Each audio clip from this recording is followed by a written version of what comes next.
Welcome back to another episode of Lost Codex Legends. My name is Jesse, and today we are covering yet another character who's somewhat roguish. I know it's now a meme, but somewhat roguish, somewhat hunterish, a little bit of priestess in there. They're all over the place. They're a really interesting character with actually a lot more background and story than I originally expected. This script is huge. I'm of course talking about the lady herself, Shandris Feathermoon. Now, Shandris' story is quite extensive and detailed, and she's played a role in every other storyline, it seems. There's a lot of expansions where she plays a lot of roles, and then she vanishes for a while. So we're going to cover everything from her small roles to her big roles. So let's start at the very beginning, at the early life of Shandris Feathermoon. Shandris lived in the village of Ara Hinam in her younger years, where her father trained her as an archer in her early life. Of course, this was all disrupted when the Burning Legion invaded during Queen Ajara's reign. She was separated from her friends and family and fled south with other survivors as they were chased by the demons. Most of these refugees were saved by Kurtalos Ravencrest and his Night Elf forces, but Shandris lost everyone she held dear that day and stayed behind bitter and alone at a defender's camp. This is of course where her life changes forever as she meets Tyrande Whisperwind, one of the priestesses of Elune, and pretty much from here on out, Tyrande became extremely fond of the little girl and pretty much adopted her as her own and let her travel alongside of her. Shandris, of course, idolized Tyrande as she followed her everywhere and soon learned the divine art of healing from Tyrande and her Elune-blessed powers. With the world in turmoil and demons encroaching on everyone, Shandris wanted to make a difference. She wanted to fight, but Tyrande explicitly forbade it. And so, secretly, Shandris began to follow the Sisterhood into battle and look on from the shadows. Tyrande eventually discovers her little secret tours and makes Shandris promise to never ever put herself in danger, which she reluctantly agrees to. However, as the War of the Ancients raged on, Shandris decides to enter one particular battle that is probably one of the most important battles in the entire war. She watches Tyrande run off into battle, and as such, Shandris grabs her bow and chases after her. It was during this great battle that Neltharion, the Earth Warder, revealed his grand betrayal and turned his secret weapon on not only the demons of the Burning Legion, but also upon the Night Elf forces and the other dragons up in the sky. Amidst the chaotic battle of demons, dragons, and night elves, Malfurion finds Tyrande at the mercy of someone he had thought previously dead, and that of course is Xavius, the former highborn lieutenant of Ajara, who is now a satyr blessed and created by Sargeras in his new body, and has Tyrande prisoner. During this battle, as Malfurion and Xavius fight, Xavius gains the upper hand and is about to kill Malfurion before an arrow buries itself into his shoulder, fired of course by Shandris from the outskirts of the battle. Several satyrs fall dead from Shandris' arrows as she emerges from the forest line, showing that she is indeed skilled with a bow and arrow. Malfurion, being a young druid, focuses on the wood of the arrow shaft sticking out of Xavius' shoulder, and the wood being part of a former tree, he is able to actually sprout the arrow into a living, growing oak tree, which starts to consume Xavius' flesh. I can only imagine that if this was a cinematic in current day WoW, this would have been graphic as all hell, like Diablo level of graphic, and Xavius is consumed by the growing wood and the growing branch from the arrow that stuck out of his shoulder, fired by Shandris. Despite this battle and despite Xavius' death, Tyrande is actually captured and taken to Queen Ajara's palace. Shandris is saved by the red dragon Corielstraz, who she begs to go after Tyrande, begs him to save her, but he decides that amidst the chaotic battle and the resulting downpour from Malygos' grief after his flight was just totally obliterated by Neltharion, he decides that now is not the time and takes Shandris to safety. Now, with Tyrande gone and nothing stopping Shandris from participating in the battles, she decks herself out in armor that's a little bit too large for her and joins the Sisterhood of Elune. From here, she follows the command of Jarod Shadowsong, although the sisters now follow the command of his sister, Maiev. Here, she also develops a little bit of a crush on Jarod, and I have a note here in my script, and honestly, who can blame her? He's one of the 3 likable male night elves. Apparently. Thankfully, Tyrande was eventually freed and returned to Malfurion during the last and most epic battle of the War of the Ancients, when the combined forces of Kalimdor met the vast army of Archimonde outside of Queen Ajara's palace. Shandris was in the middle of the fray, just kicking ass. So this is her first big battle, and she's doing pretty well for herself. During the actual sundering, Shandris fled with the other Night Elves to the slopes of Mount Hyjal, and for all of her accomplishments during this war, everything that she did, even though she did disobey Tyrande's request, she actually is named captain in the Sentinels. Now, after the Sundering, Shandris takes a little bit of a vacation, does some Sentinel stuff, hangs around, and 700 years after the War of the Ancients, the War of the Satyrs starts. During this time, Shandris leads a group of Sentinels, and alongside 2 other druids, they attack a satyr camp and target a particular satyr by the name of Zaelin the Feared. Now, although they are successful in killing Zaelin the Feared, the Sentinels are forced to back off, leaving the druids, the other 2 druids, to deal with the remaining group of satyrs. And while they're victorious, while they are successful in destroying all the satyrs, this comes at a price. At this time, some druids would often tap into their wolf form in honor of Goldrin the Ancient, but this wolf form, this new pack form, was an enhanced version, and as a result they became more feral and more vicious. Now, it's during this storyline that the wolf form eventually becomes the Worgen form, where the very first Worgen are actually feral night elves. I'll cover that in more detail with those main characters, but eventually Malfurion forbids the use of this feral form as it's too unpredictable. The rage of Goldrin is unpredictable, and some night elves don't like being told what to do, some druids rather, don't like being told what to do, and take on the form anyway. They're really strong, they're really successful in this new pack form, but it also puts them at risk and puts their allies at risk as they sort of lose themselves to the madness. Eventually Shandris, Tyrande, Malfurion, and others confront this alpha of these druids, known as Alpha Prime, and this is where Malfurion actually locks the Feral Worgen and the other Night Elf Worgen into the Emerald Dream. This is where they're banished, put to sleep. This is where the Scythe of Elune comes into play. Not focusing on that, this is about Chandra. She's present for it, she saw the Worgen, she was there. Worgen are put to sleep. End of the War of the Satyr. That's it. Next comes the Long Vigil. Shandris does nothing for 10,000 years. I'm kidding. She does probably many heroic things and defends her forest and all that, but we don't really know what goes on during this time. During this vigil, she becomes the right hand of Tyrande and leads a group of sentinels called the Shadow Leaves. Shandris is stirred from her long vigil when the orcish horde arrives on the shores of Kalimdor and begins to assault and rip apart all the forests. Not knowing who these green-skinned monsters are, Shandris and her Shadow Leaves defend their forests and fight back against the orcs, and during these battles, a group of blood-crazed orcs, warsong orcs led by Grom Hellscream, who have recently redrank the blood of Manoroth, are successful in killing the demigod Cenarius.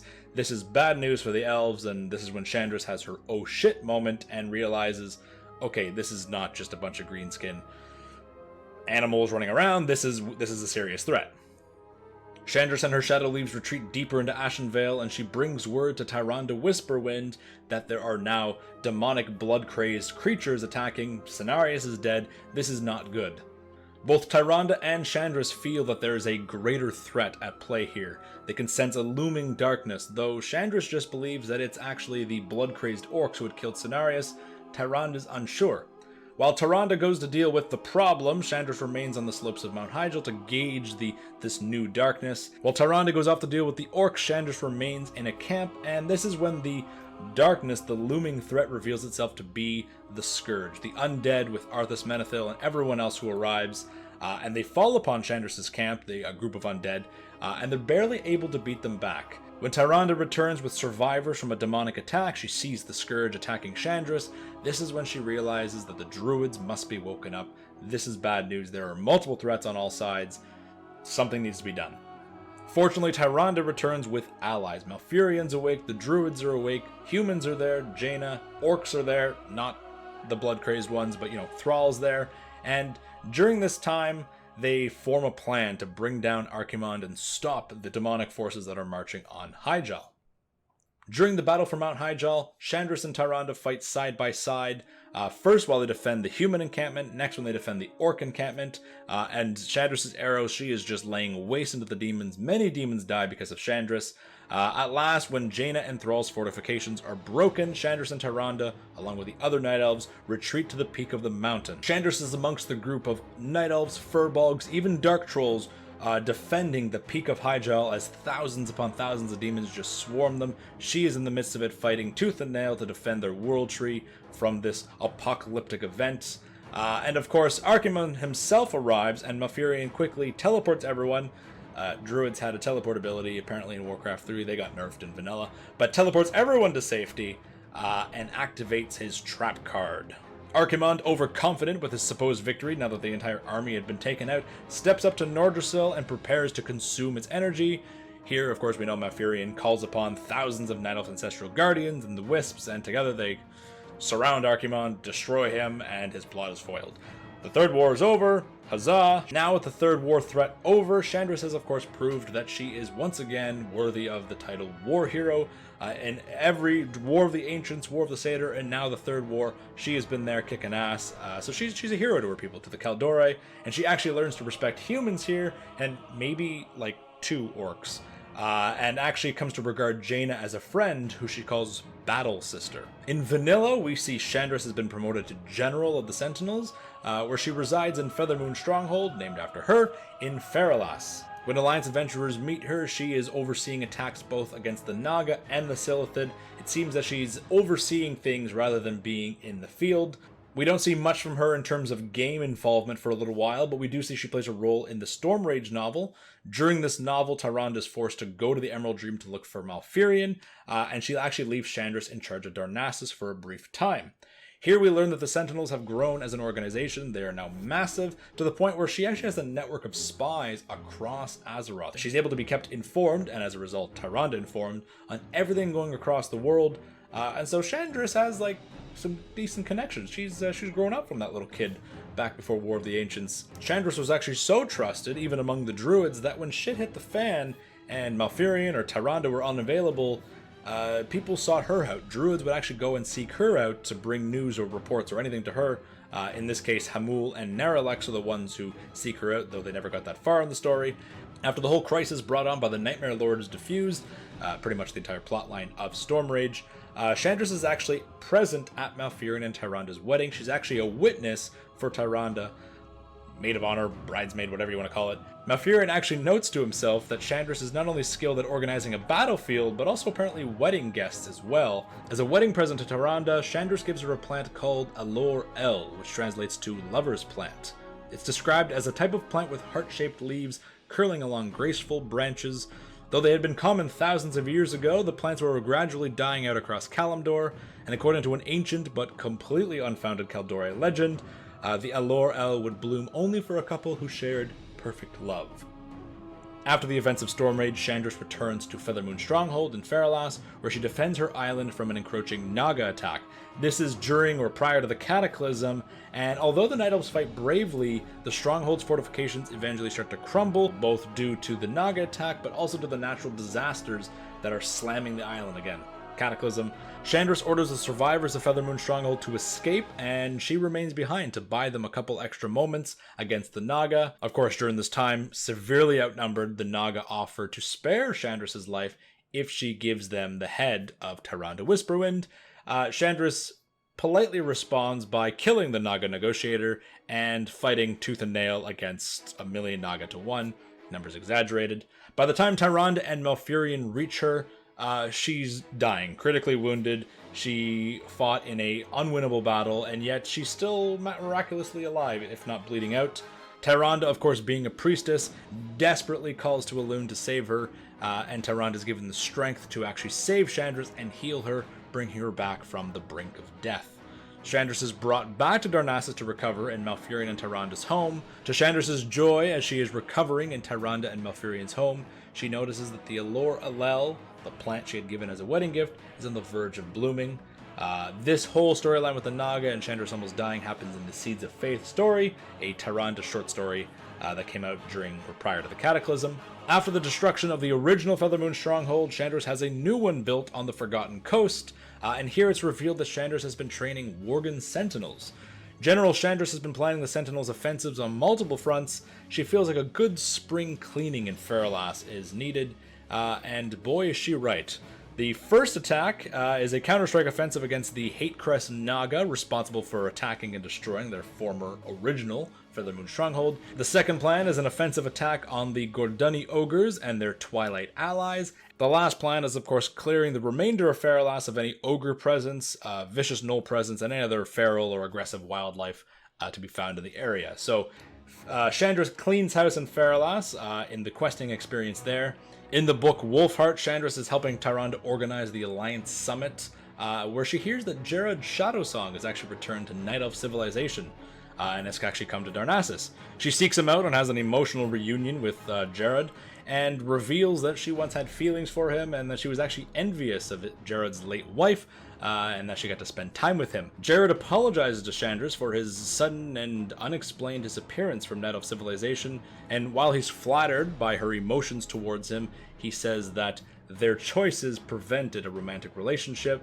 Shandris had been trained to take on a more active role in Night Elf society, while Jared wanted the opposite. He wanted to live in seclusion, and thus they went their separate ways. Later on, Shandris learns and relays to Tyrande that the Horde is actually attempting to invade Ashenvale, and so the two gather an army and head off to stop them. During this time, a series of murders happen in Darnassus, and Shandris is unable to investigate prior to leaving for Ashenvale. Now in Ashenvale, Tyrande, Shandris, and their forces fight against the Horde. Shandris is badly hurt, but Tyrande saves her by healing her, allowing her to continue fighting. It's after this point that Garrosh Hellscream, War Chief of the Horde, reveals his secret plan, Magnetars, which are basically giant centaurs, essentially, from Northrend. Mammoth centaurs. And of course, the battle for the Night Elves goes terribly.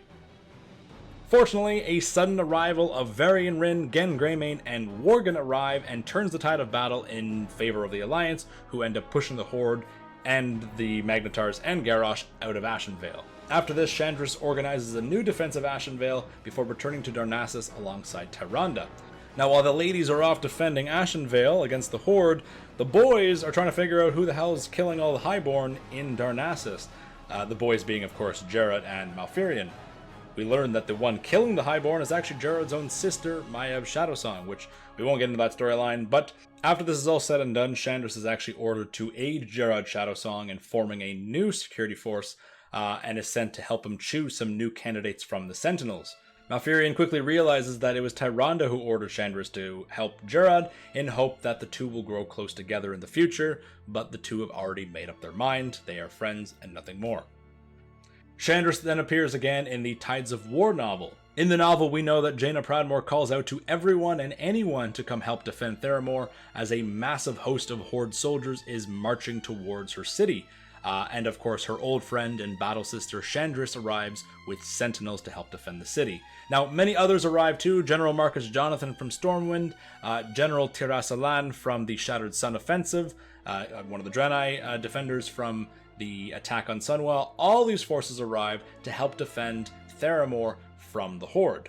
In fact, there are so many defenders that Bane and Vol'jin actually plead with Garrosh to call off the attack, because while the civilians are escorted out of Theramore, they are allowed to leave and escape, though some stay because they're stubborn. More and more soldiers arrive. Theramore is now bolstered and full of, we've got Stormwind forces, Sentinels, Draenei. There's a lot of people there defending Theramore, and Bane and Vol'jin are not convinced that they can take the city. Garrosh, however, is confident. Shandris and her Sentinels fight bravely against the Horde and ultimately drive them out of the city. They actually get into the city. Bane, Garrosh, Vol'jin, and the Horde breach the gates, but they're actually forced out. And at first it seems like a victory for the Alliance. Now, as the Alliance is recovering, Shandris and others learn that the traitor Thalen Songweaver, who had actually been sent by the Kirin Tor to help defend Theramore, he actually betrays Jaina and the others and helps the Horde gain access to the city. He's arrested during the battle, but is rescued by Horde adventurers. He's escaped now. The Horde is pushed out, but he's gone. Determined to bring the traitor back to Theramore, Shandris coordinates with Verisa before going north into Dustwallow with her Sentinels in search of the Blood Elf traitor who escaped with Horde adventurers. It's during this time that the mana bomb is dropped on Theramore, destroying and killing almost everyone inside the city, and that's how Shandris survives. She survives by accident. She should have been in the city, but she survives as she is off searching for Thalen. Now, we don't see Shandris very much during the Mists of Pandaria expansion, though she is present at the beginning of the trial of Garrosh Hellscream after he is deposed in the Siege of Orgrimmar. In Warlords of Draenor, she randomly appears as a disguised anonymous ranger who is actually looking for Illyria Windrunner on Draenor, or the alternate Draenor. It's bizarre. We're going to move on. No one knows why that happened. In Legion, Shandris plays a little bit more of a prominent role as she represents the Night Elves in the Unseen Path. in the Hunter class hall. She's also present for several happy ceremonial moments in Stormwind or Dalaran, but doesn't really do much aside from that. She does participate in the Hunter class hall campaign, and as such is responsible, or partially responsible, for bringing down Hakar the Houndmaster in the Violet Hold. She's also briefly seen in Azuna, where she likes to hunt Naga.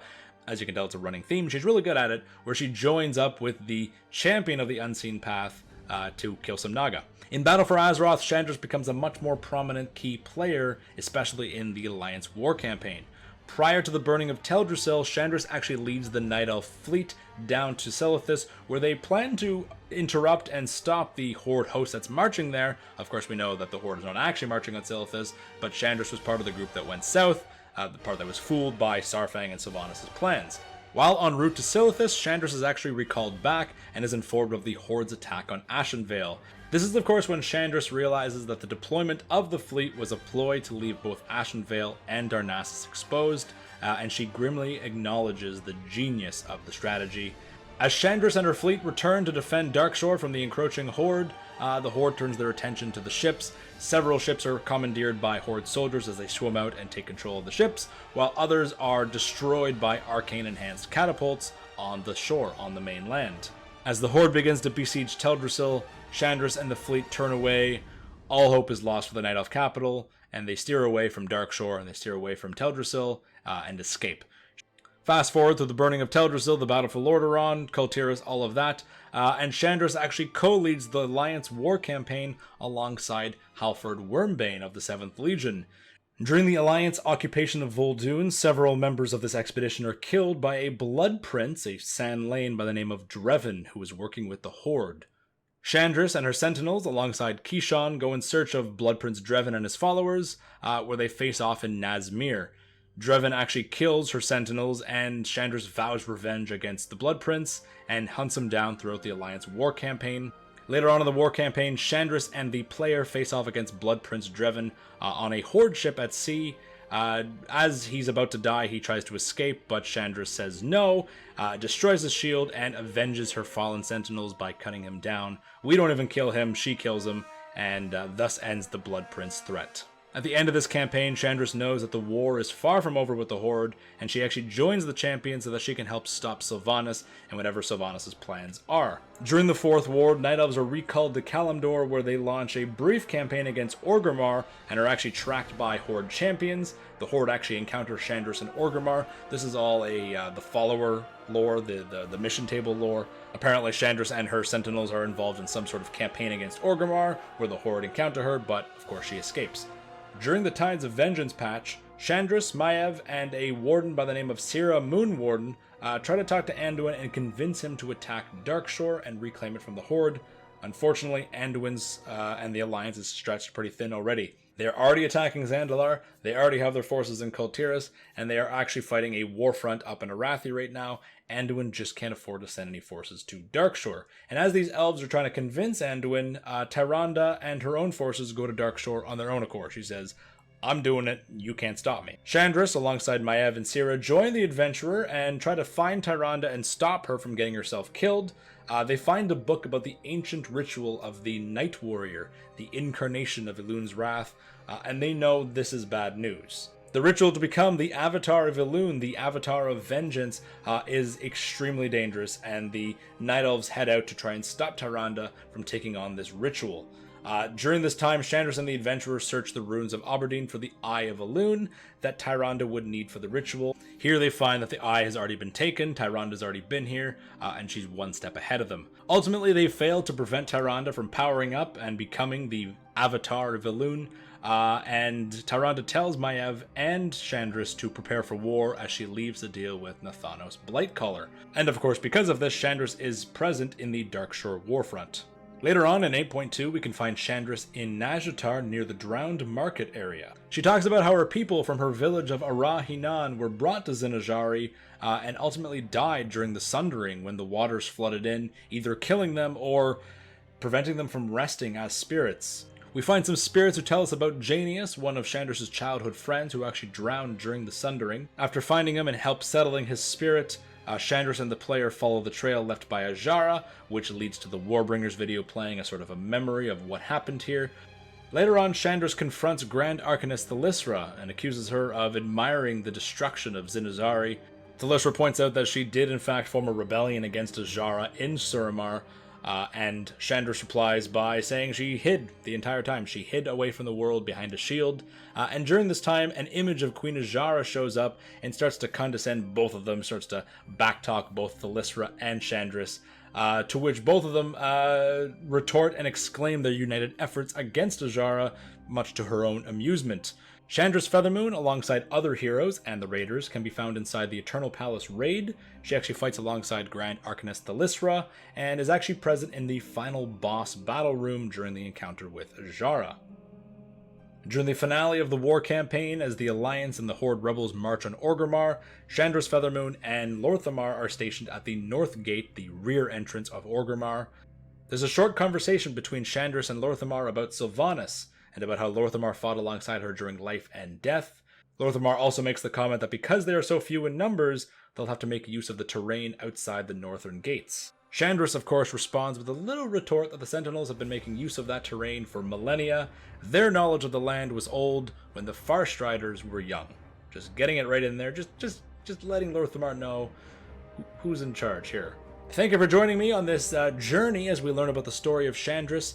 She's definitely seen a lot of battles. Our girl here has fought in a lot of wars. War of the Ancients, War of the Satyrs, the Third War, the Cataclysm. She did a ton in Cataclysm through several books. And then now the Fourth War, particularly on the shores of Zandalar in the Alliance War campaign. What lies in store for her next? We don't know. Tyrande is going to be involved in Ardenweld in Shadowlands, so maybe our Sentinel General here will show up there. I hope. I really want to see more of Shandris. I just want to see... I didn't realize... I mean, I knew she was a main character. She's one of those names. Of course, you know who Shandris is. But you don't really realize how much she's done until you write it out. I got 7 pages of script here, so I hope you guys learned as much as I did. Thank you for joining me, and we'll see you in the next episode of Lost Codex Legends, featuring... I don't know. Actually, no, I do know, but I'm not telling you. I decided a few hours ago. But does that mean I'm going to tell you? No, because that'd be too easy to give away. So you'll soon find out. TM soon. Okay, bye.